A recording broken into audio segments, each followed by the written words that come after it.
Next, we dive into the Trailblazer Starter Pack, Purpose, Grit, and Big Ideas. This session goes beyond resources and funding to focus on the qualities that truly set founders apart, from clarity of purpose to resilience and long-term thinking. Our panelists will explore the mindset and behaviors that empower entrepreneurs to navigate uncertainty and achieve meaningful growth. Prepare to be inspired by real-world experiences and actionable lessons that can fuel your own journey.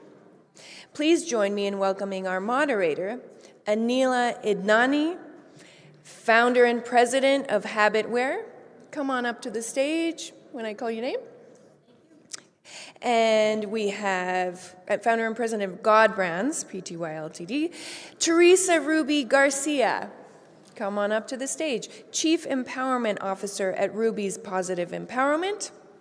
We have Maggie Buchanan, founder and CEO of Vesta Assurance, Inc. We have Eugene Saunders, founder and CEO of Project Lifesaver International. Did you get a mic? And we have Shari, Leid, author, keynote speaker, and attorney at Imperfectly Perfect Life, LLC. Welcome. You need that? Yes. Take it away. All right. Good morning, everyone. We're just going to wait one quick second so Dr. Nicola can get mic'd up. Very, very happy to be here. Should I stand? I'll stand, just for a little bit. Very happy to be here. I have to tell you, I hate buzzwords. So when I saw Trailblazers on our topic for today, I was like, oh, a buzzword. But then we had our panel discussion, our prep call, and hearing everybody's stories. Each and every one of us on this stage, and I'm sure as well in the room today, we are truly blazing new trails. We are taking big ideas and turning them into solutions for many, many people. So let's get started. We spend a lot of time going to school to learn about funding, learn about coding, development, marketing. Those are the hard skills. What we don't learn is the soft skills that we really have to develop intuitively. And so that's exactly the stories we're going to tell are going to highlight those soft skills and weave a story together of how to not necessarily go step by step in developing yourself as an executive, as a founder, as an entrepreneur, as a coach, as a speaker, but weave those stories together so that you can hopefully see your own self as a trailblazer and take away the advice that we have for you to truly harness the trailblazer within you. So with that, I would like to open it up to our panel to first share a little bit about yourselves and what trailblazer means to you and how you embody it. So Gene, will you start us off? Oh, I'll be glad to. The topic we're talking about, trailblazing. Well, I have 59 years with law enforcement and public safety. I spent 33 years as a police officer, and during that time, I noticed that we had a deficiency in being able to locate certain people that were lost. These were Alzheimer's patients and kids with autism and Down syndrome who wandered frequently.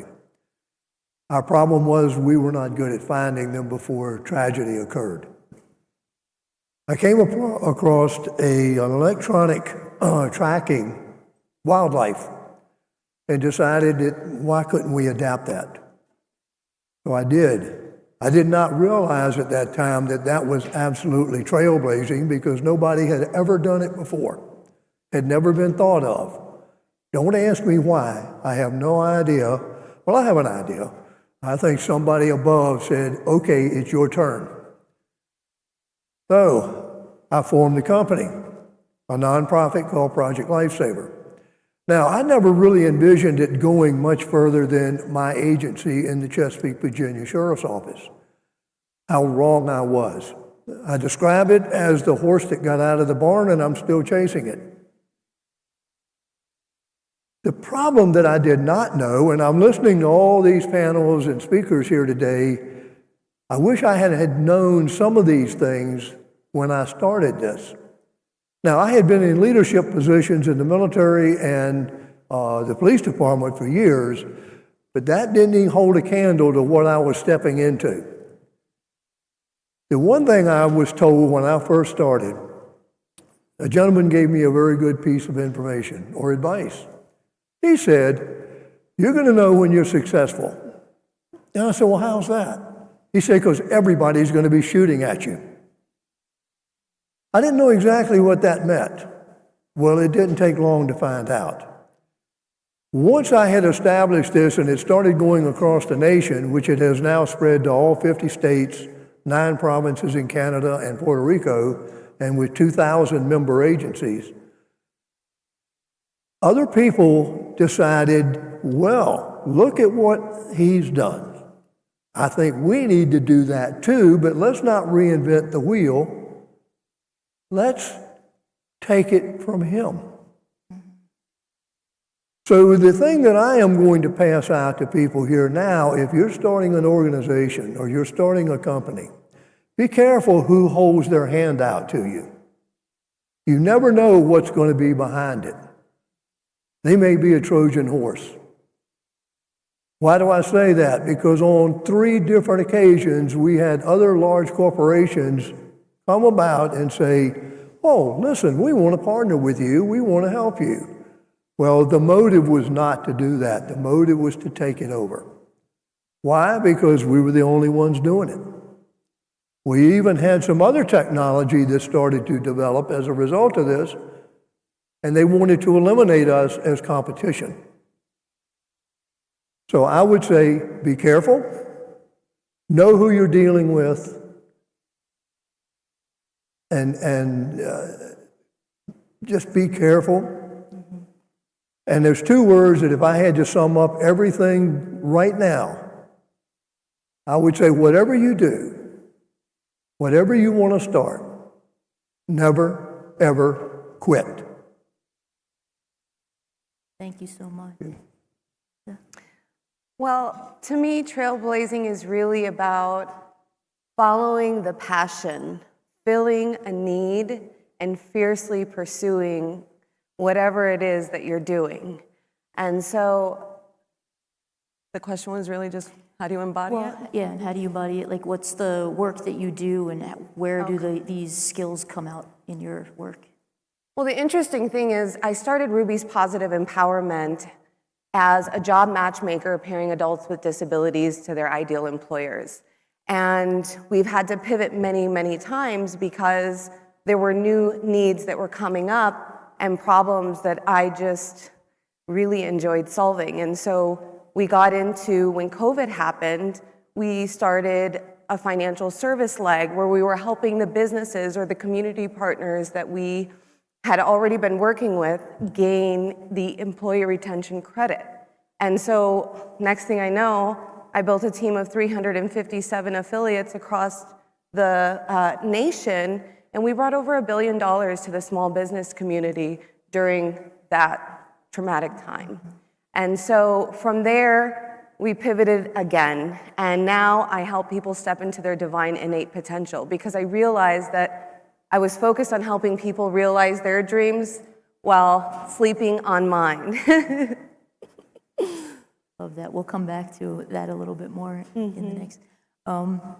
So for me, trailblazing, like I said, I'm very anti-buzzword, and even the idea of blazing is a little violent if you think about it, right? Like you look at the forest and you want to create a path. That's to me what trailblazing is. It's creating a path through the forest of problems, and that path is the solution out, right? And so in the work that I do, I grew up with a problem called hair pulling, and hair pulling is actually a mental health condition, but as a child, I thought it was wrong and weird, and I was wrong and weird for pulling out my eyebrows. But then I realized in this work that we do at HabitAware, we've developed a smart bracelet that actually helps people take control of these conditions. So I never really realized when it was happening. So that lack of awareness created this vicious cycle. And so the bracelet uses gesture detection to bring awareness. It vibrates, it shifts it from the subconscious to the conscious, And in that way, we've blazed a trail. We've created a path to recovery for our community of people with hair pulling, skin picking, and nail biting through innovation, through thinking differently than everybody else in the community. You know, therapy was the only way through, and frankly, the therapies are not the whole answer. And that to me is what trailblazing is. It's looking at a problem and looking at something really hard in your life and saying, you know what, I'm gonna use you. You're here to help me. Turning that giant rock in front of you into a stepping stone. That's what trailblazing is to me.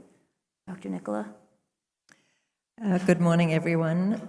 I run two companies. One is called GodBrands, and the other one is called Nicola Brands. As you can tell from the names, it's all about branding. And I'll just respond to trailblazing, also using, the businesses that I run.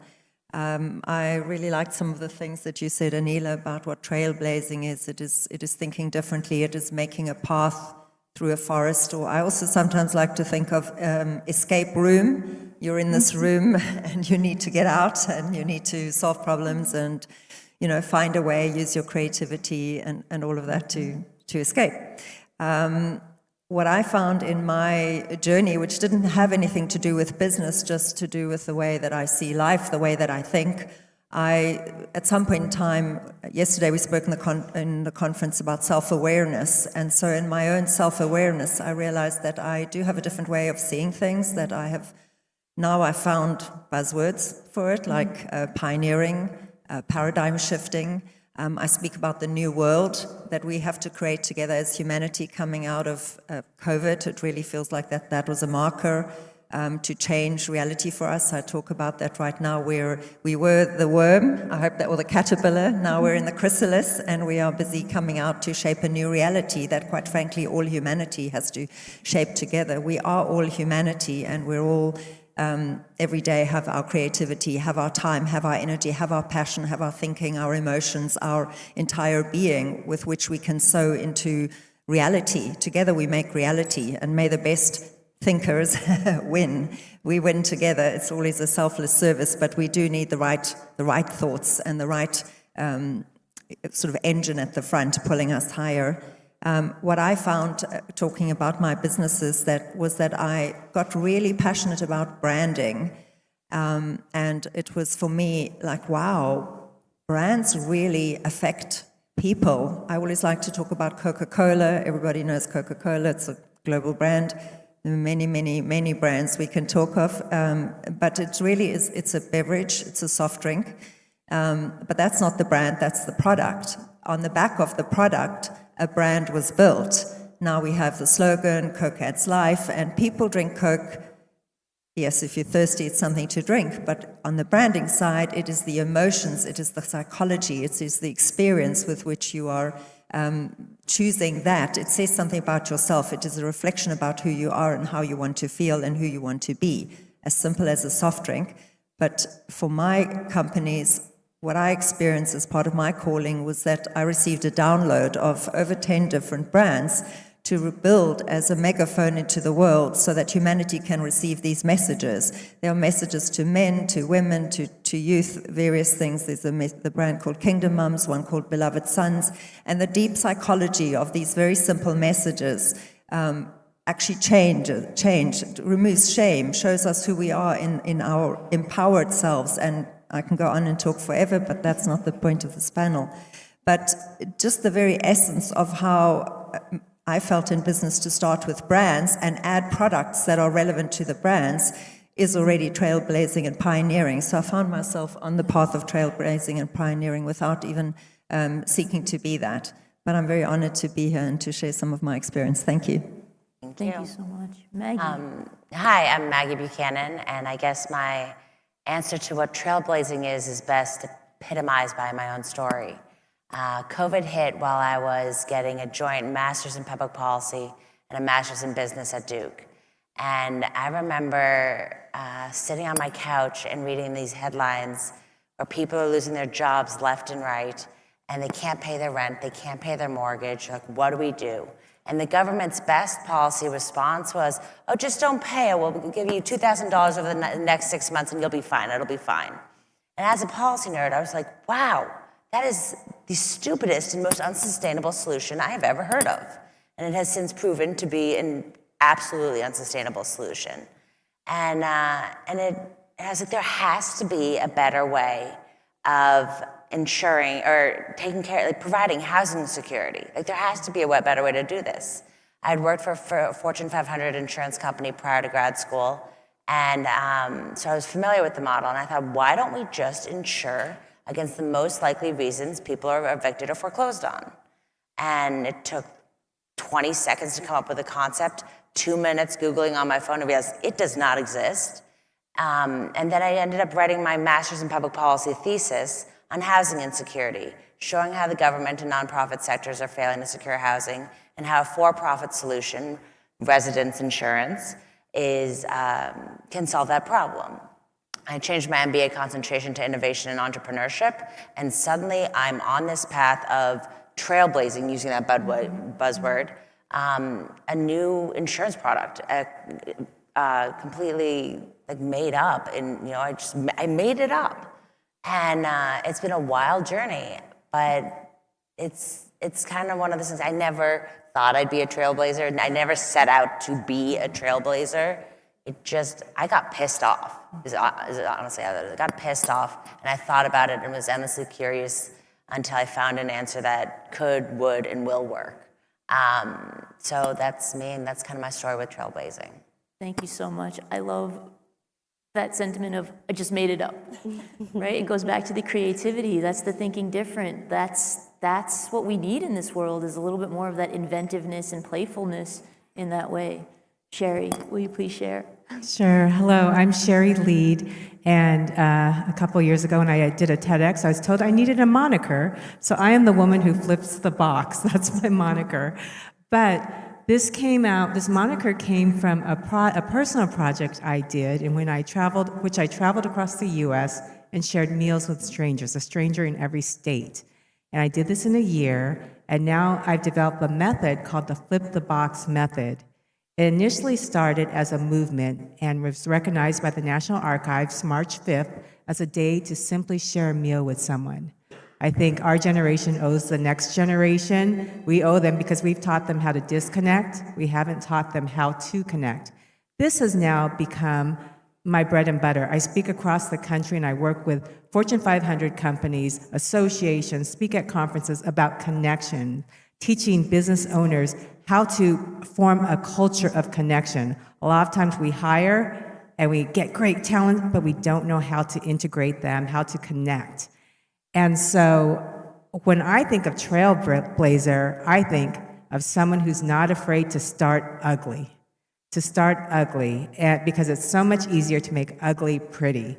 I was a litigator by training, and I started this career at age 50. I sort of fell into it. I started writing books. Now, as I said, I'm speaking.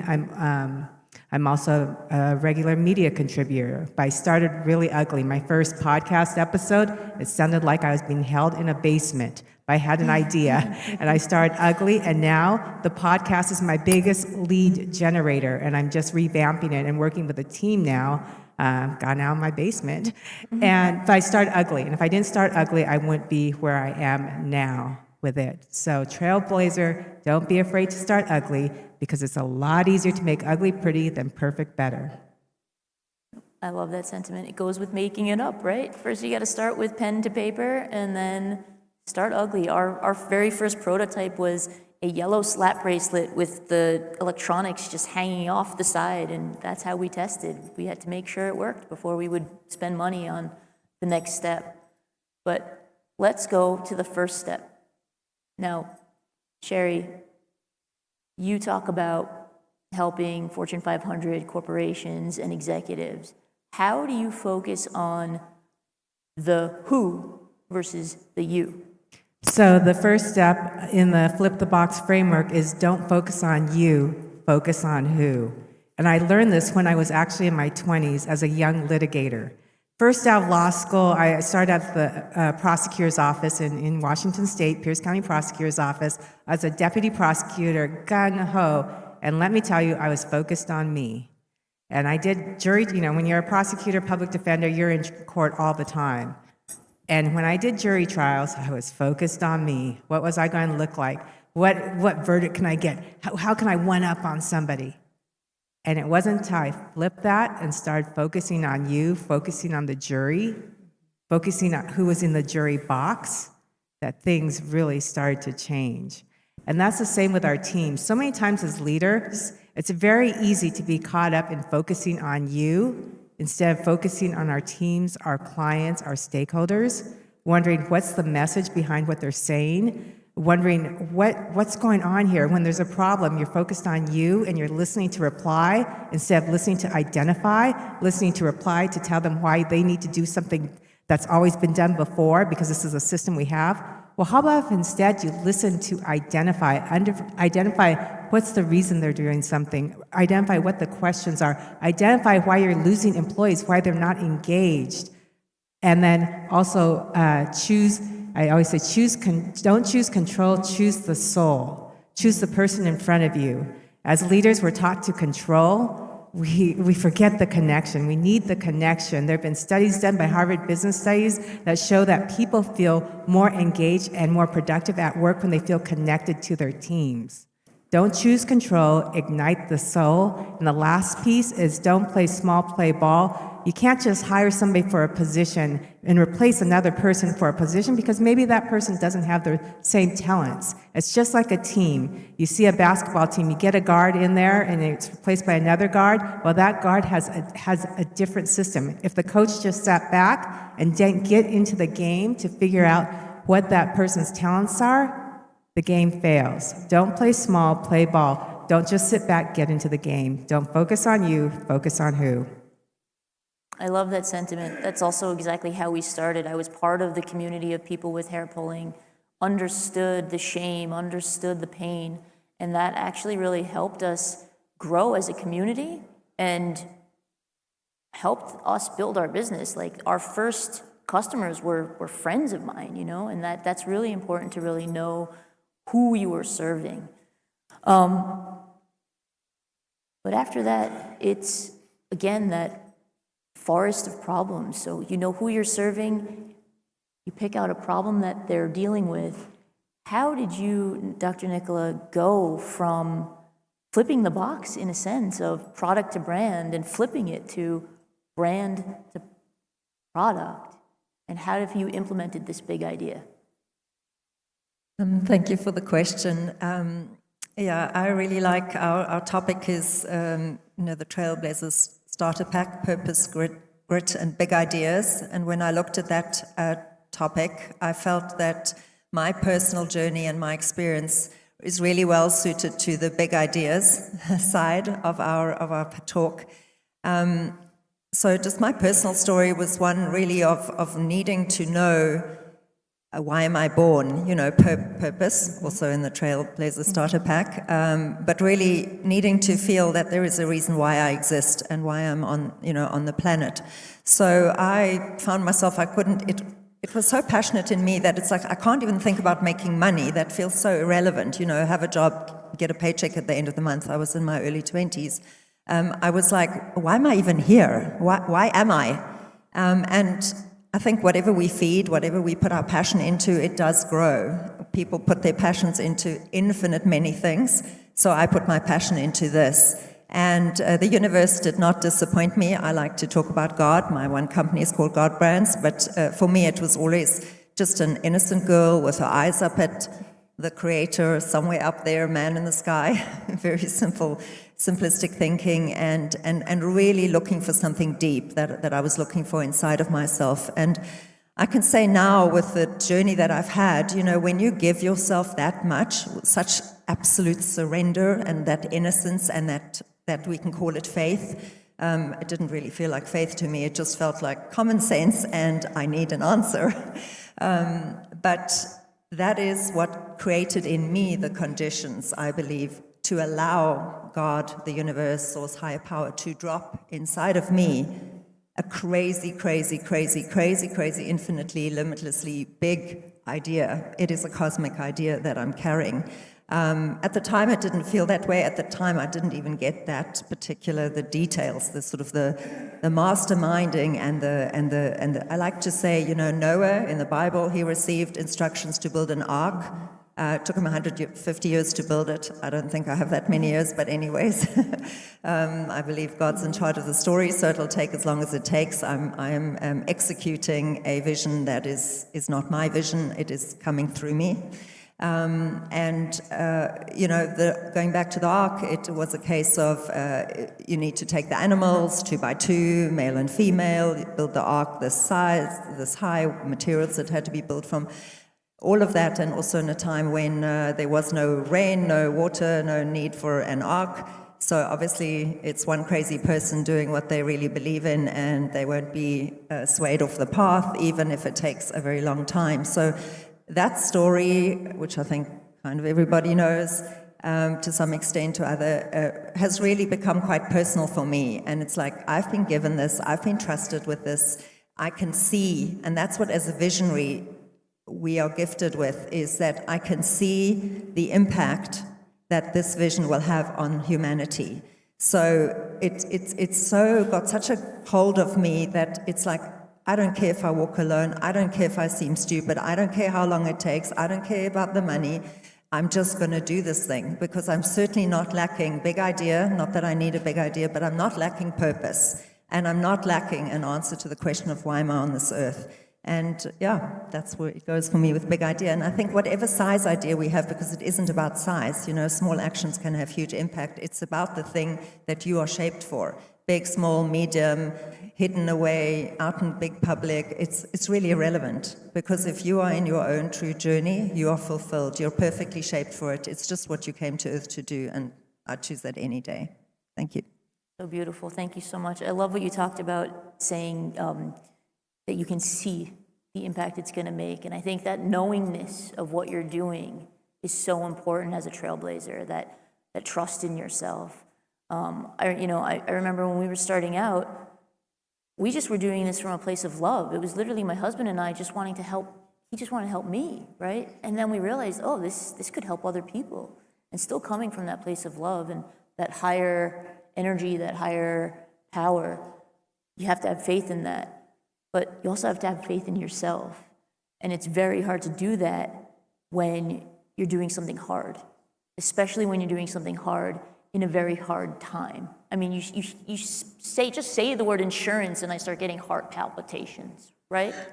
And so, Maggie, how did this invisible fuel of purpose keep you going in such a hard time? And again, just the word insurance, it's just so mind-numbing and a black box. How did you peel that onion to create an insurance product that actually helps people? It's for what it's worth, I too get heart palpitations when I hear the word insurance. It's very ironic to me that somehow or another I ended up with an insurance company. But I had a problem, and I had a problem I cared about, and I had a solution that could work. And the reality about insurance, not to make a whole pitch about insurance, but look around the room and look at everything you have. If it has any value, it's insured because insurance protects you. Because when things go wrong, and things do go wrong all the time, the vast majority of people do not have the resources to be able to cover that financial hit themselves. That's why insurance exists. It exists to protect us. That being said, yes, I also hate the insurance industry. So while building Vesta Insurance, which provides residence insurance, one of my goals is in building this company, change everything I hate about insurance into something I like about it.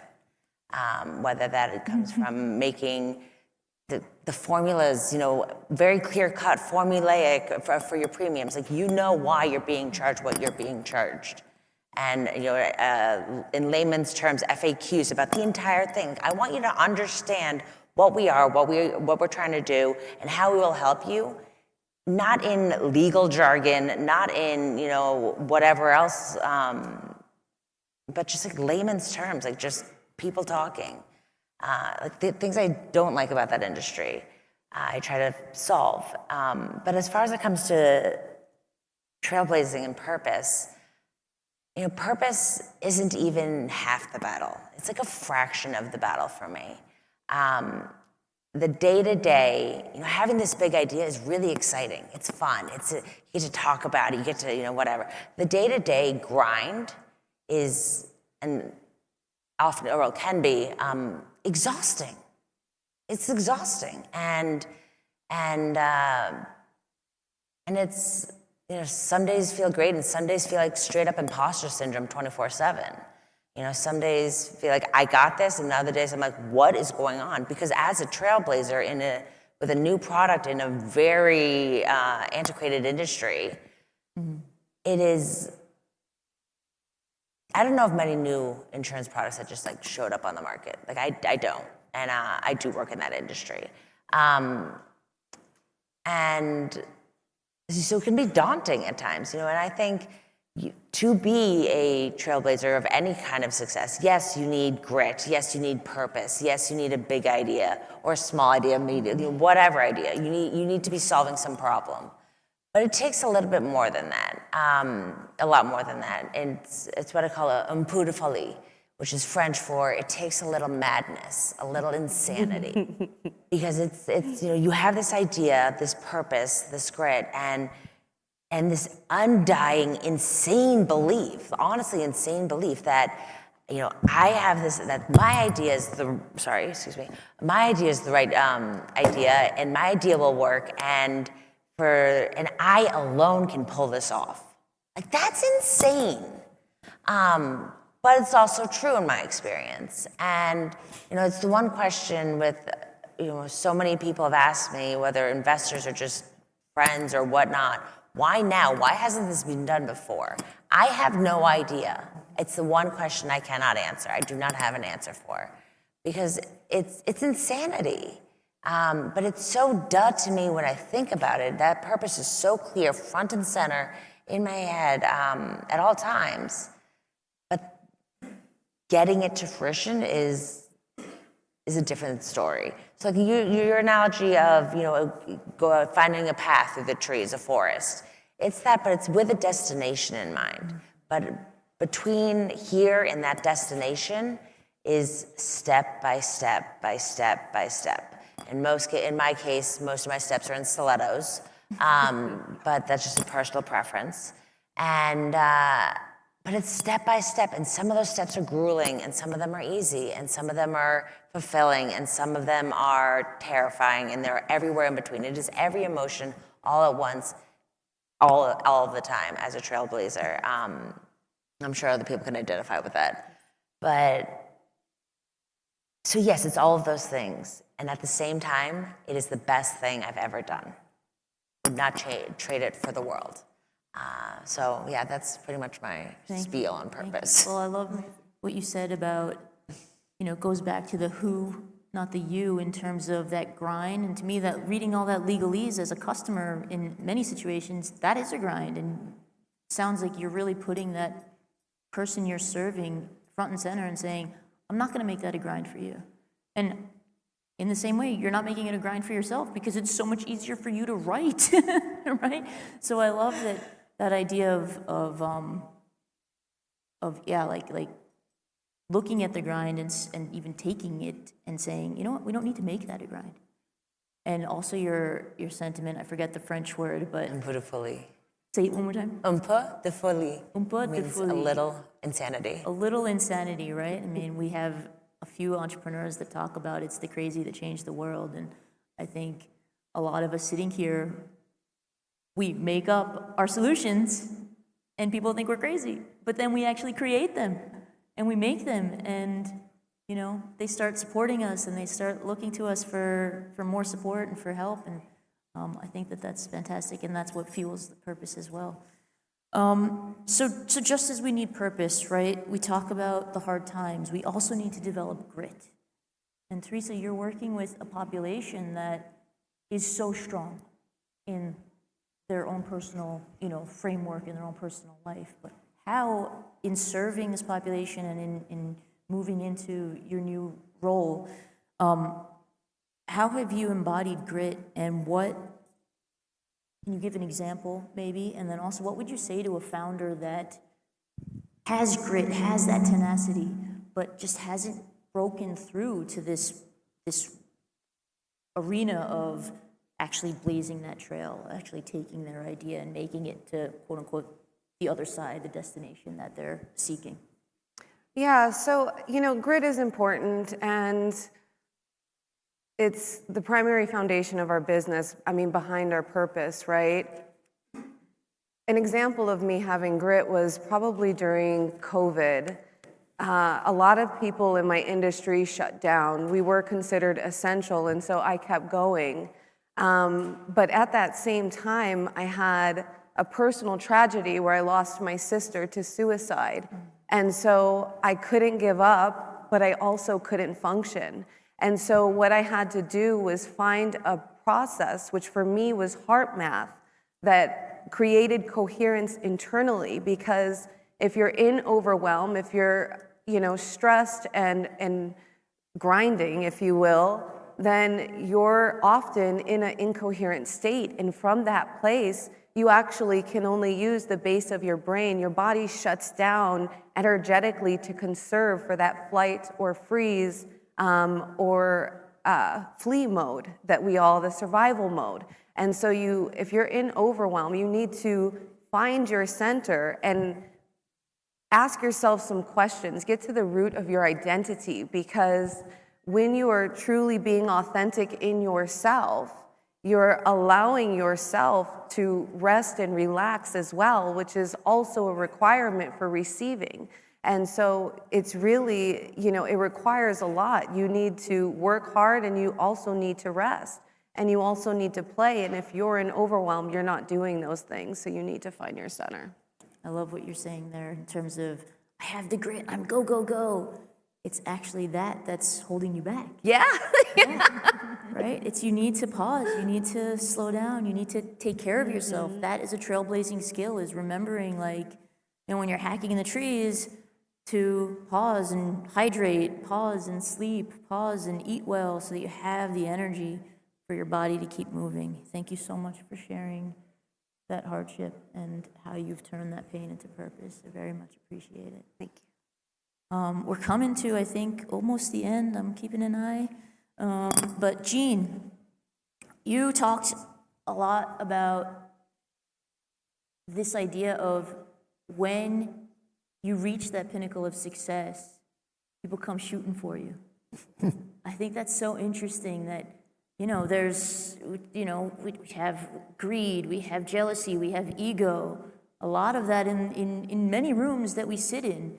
And as trailblazers, a lot of times we've put the financial aside, right? We've found another reason to keep pushing forward. And that typically means helping others and trying to prevent pain that we've experienced for others, right? And so you're sitting here telling me that there's people that come against you. That's a huge obstacle. How, as a trailblazer, do you take that obstacle and turn it into a stepping stone? That's a good question. When I first started Project Lifesaver, I'll relate back to some of my experiences. Maybe it'll explain it a little better.